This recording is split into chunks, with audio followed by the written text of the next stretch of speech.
Welcome back. You're watching live from Paris on France 24. It's time now for Media Watch, and for that we're joined by our media editor, James Creedon. Good to see you, James. Good evening, Laura. Let's kick off with the top story of the day then. It's protests across the Muslim world about this low-budget, pretty dodgy film made, I believe, by an Egyptian-American, not an Israeli-American, as we were led to believe last week. That's right. But he had a bit of an identity crisis, a bit of an identity crisis, yeah, a little bit of stirring. So this has been kicking off all over the place, hasn't it? From Afghanistan to Indonesia to Egypt to Libya. But tell us a bit about how it's been picked up. It's interesting to see the coverage of it because, you know, on the one hand, you could say, yes, there have been protests dotted around the globe.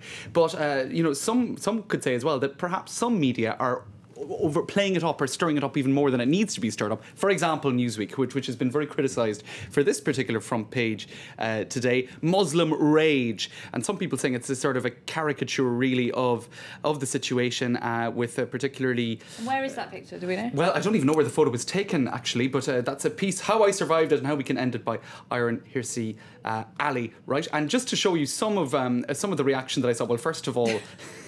I think you got a sneak preview there. You have various journalists tweeting, saying that Newsweek really has been trying to go for very dramatic front pages a lot recently. Well, Newsweek, tell me you're just not trolling us. This is it. Tell us you're not trolling us and this isn't your cover.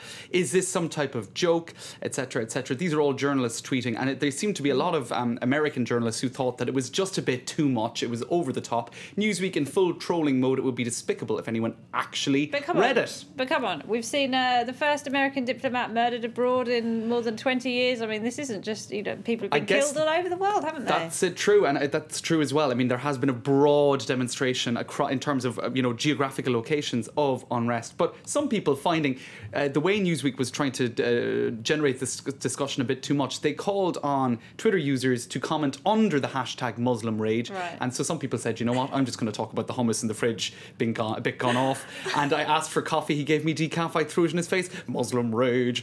This kind of thing.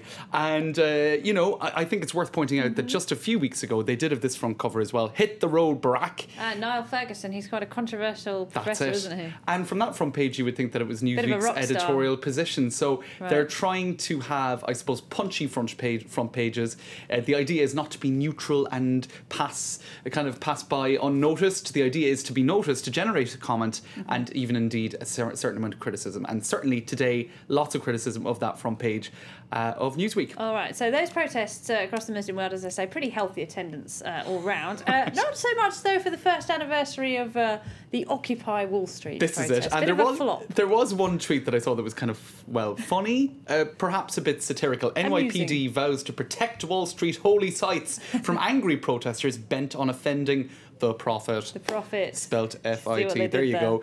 And so I think what's kind of interesting about this is if some people are criticising the media for stirring up maybe a little bit too much this Muslim rage stuff, for example. Remember, there was an awful lot of criticism of journalists as well for not doing enough about the Occupy movement. So I suppose they're damned if they do and damned if they don't. We just tell you what's going on, guys.